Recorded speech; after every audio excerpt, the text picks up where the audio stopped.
Hello there! Welcome to another FlexuBot tutorial. For today's tutorial, we are going to be diving into a powerful feature in FlexuBot that can transform the way you interact with your users, which is the user input flow response. So let's explore how this can enhance your chatbot's capability. So heading on, first click on the user input flow button, drag and drop it. And did you know that this feature allows your chatbot to gather specific information from users? Yes. You can create much more personalized and engaging experience from this. And from the name itself, user input flow, the main usage or the main definition of this is to extract data and information from your app users. This feature also supports a variety of input types such as text, numbers, dates, birthdays, more and many more, making it incredibly versatile for collecting user data. Plus, it can also be integrated into different parts of the FlexuBot's features, ensuring a smooth and coherent user journey. It could easily be integrated amongst these options over here. So let's get started by setting first the trigger keyword. For this tutorial, we will be using the context of a vaccine. Let's say vaccine. We are interested in getting a vaccine.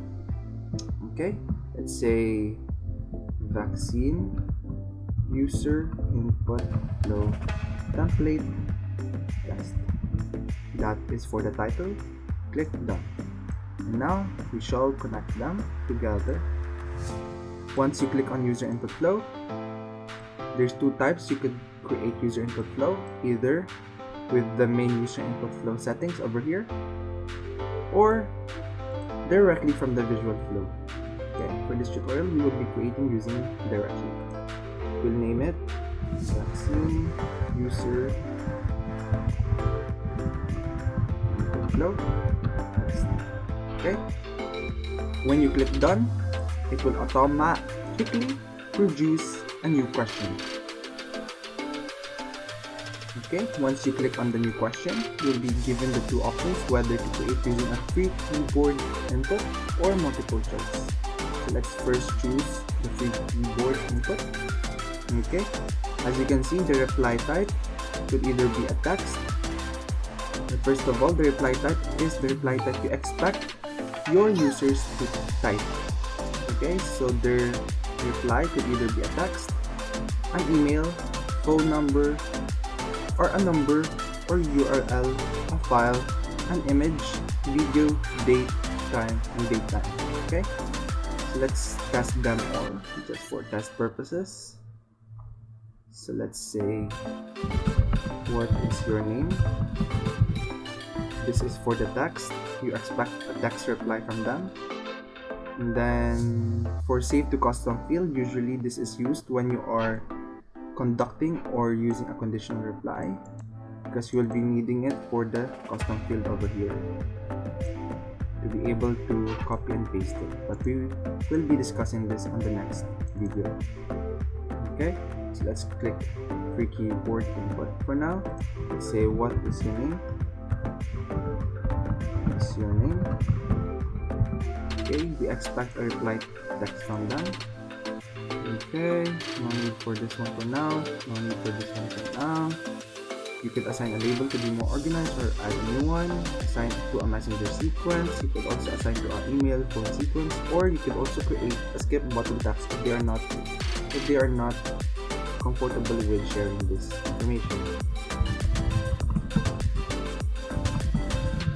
Okay, click on done. Let's say you want to ask more questions. Let's just compose new message.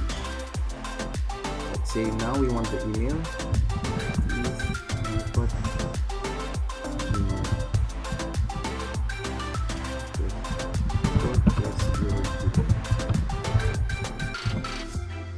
Okay. We could attach an email quick reply for them, or they could do it manually. Skip. Okay, let's create a new one. The next reply type is, let's say, the phone. What is your phone number? Let's attach a phone quick reply. Okay, skip, then click done. Okay, let's attach a new question. We'll try each and every one for test purposes. The next one is a number. What is your age? Okay, let's say skip. Okay, after that, let's ask them. This is for the URL. It's very self-explanatory. Let's say you are trying to conduct a survey or a job application. You could input the file or image, video, or date for them to attach their documents, their CV or their resume. Okay, since we will not be using that, let's try date. When are you coming? Let's say you have a restaurant business and you want to book an appointment, or when you want to book a dinner table or a table. Okay, let's say you have a hospital business, you could also book an appointment. That's for the date. Let's see now, what time will you come? Okay, for this one we will be asking for the time. Okay, take note that if you already have date and time separately, you don't need the date and time, since it will also ask date and time in the same question, so I'll not be inputting that. So that's it for that. We already asked most of the questions, so let's add a final reply saying thank you for this information. Click save. Okay, this is how our user input flow will look like. Okay, let's click save. This is using the keyboard input.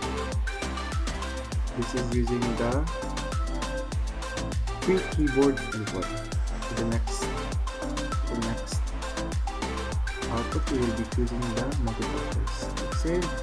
Let's see how this will look like. Let's copy vaccine over here. The trigger keyword, as you can see. Let's get started. Let's say vaccine. Okay, let's click vaccine. Okay, what is your name? Starting with here. What is your name? I don't want to answer, but let's answer this. Let's say John. Okay. After that, it will proceed to the next question. What is your Gmail account? Okay. Over here, we enabled the attached email quick reply, so we have this option over here. We have all these options right here. We have the option right here for quick reply. So let's click the quick reply. You could also do it manually if you want. Heading on. What is your phone number? This is the phone number I usually use, so I will just attach it since I enabled attach for the quick reply. Heading on to the next question, let's say my age is 25, for example.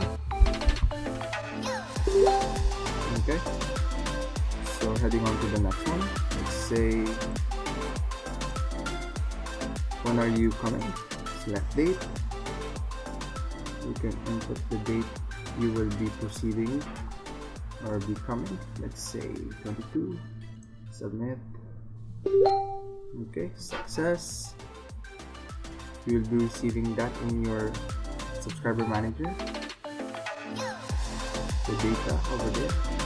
Let's say what time you will be coming. You can type it here, or you can just type it over here. So starting from the top, this is 1 in the morning, 12 in the afternoon, and then let's say we'll come in the 4 in the afternoon. Okay, you have successfully submitted. Thank you for your information. So that concludes for the free keyboard input. Let's head on next to the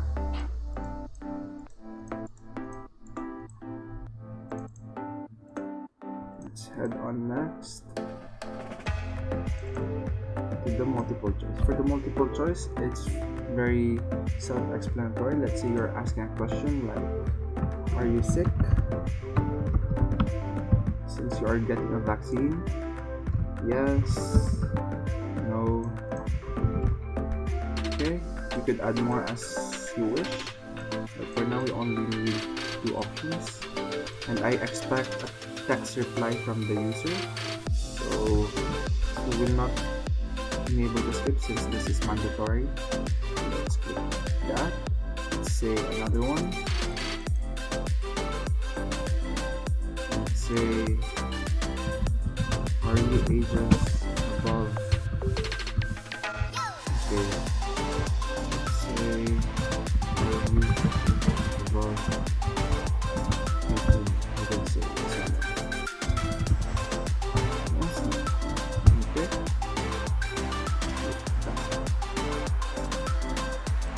Then you can click the final reply.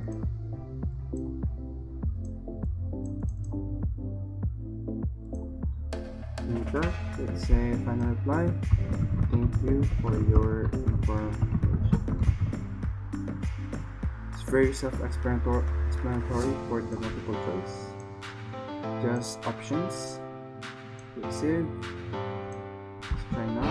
Vaccine. As you can see, are you sick? Yes, no. And there you have it. Are you ages above 18? Yes. And there you have it. Thank you for your information. And that concludes the user input flow of FlexuBot. There are many ways to be using this feature, such as the lead generation, customer feedback, appointment scheduling, surveys and polls, customer support, personalized recommendations, order processing, event registration, user authentication, quizzes, and many more. This is just an example that I have showed you. Once again, that concludes for this feature. See you on the next tutorial.